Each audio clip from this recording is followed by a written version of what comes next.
Hello everybody, Ray Garner with Garner's Games, here to do a weekly comic review. We're going to do a little bit kind of a series review of New Champions. Now, New Champions, issue 3, which is what we're mostly focused on, which is brought to us by Steve Foxe and Ivan Fiorelli, I believe that's how it's pronounced. It's Fiorelli.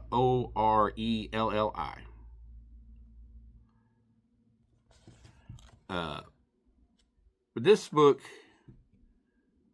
it does a little bit of bouncing around and stuff like some of the other books we've been doing here lately, because we start what happened, and it's the champions finding the new champions.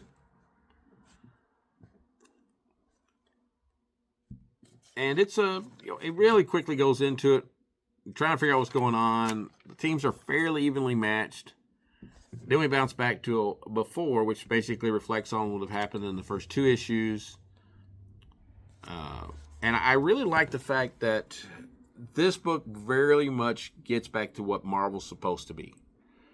A lot of times people writing the comics, they get really focused in on, and I'm going to use Spider-Man as our example since he's the poster child for Marvel. We get too focused on what's going on with Spider-Man. But what makes Spider-Man Spider-Man is Peter Parker. And the things going on with Peter matters way more than what's going on with Spider-Man. Actually, Spider-Man is the thing that messes up the things for Peter. And this book spends a pretty fair amount of time worrying about the personalities and the characters of the members. So I like that. It's already making me like characters that I really didn't know much before I started reading this book.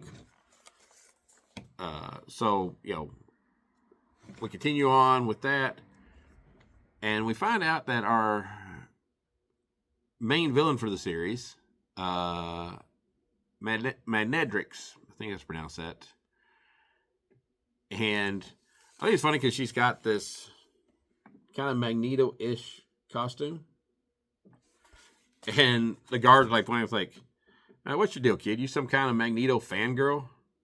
She's like, "Kinda." And then does a big attack. She goes, "But mostly I think the helmet looks cute on me." As she has these balls she's controlling. They call them disruption orbs. And they mess everybody up, take them down. And she's here for Psycho Man. And basically she's wanting to create a conflict between the new champions and the champions. And so she invites them to a party celebrating them. And she even meets them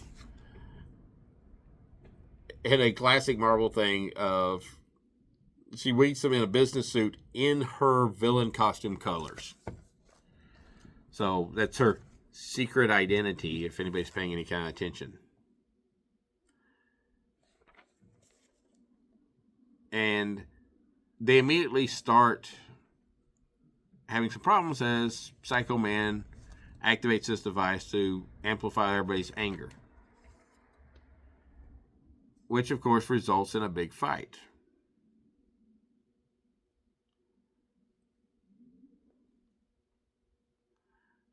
As the fight's going on, because she uses her little disruption balls on Liberty and Marvel Girl, it snaps them out of the effects of Psycho Man stuff. Then once they see the big fight going on still with everybody, Miss Marvel wants to figure out if there's any kind of sneaky way that they can get to the guy controlling this, because she already knows who would be doing this. And Liberty points out, it's like, well, I can go invisible and I can make us both invisible.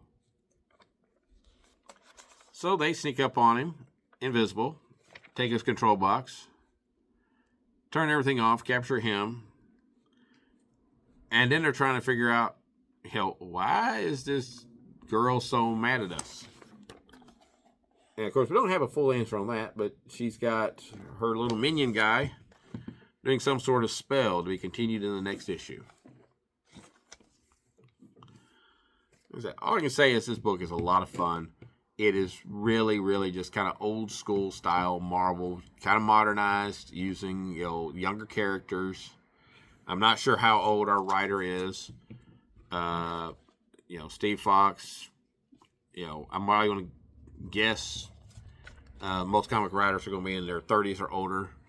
But he does seem to capture a good feel of, the teenage characters. So maybe he's a little bit younger. Maybe he has teenage kids of his own, so he can kind of use those as reference points. But he does a good job, in my opinion. This book isn't super groundbreaking or end of the world or any of that type of stuff. But this book really does bring back that classic Marvel feel of just good heroes doing good things, fighting classic villains, in classic style. It's what superheroes are supposed to be. And I really enjoy it. So I do highly recommend it. I think you should check it out. We're only 3 issues in, so it shouldn't be too hard to find issues 1 and 2 and catch up with number 3 and continue on from there. So enough said. See you next week.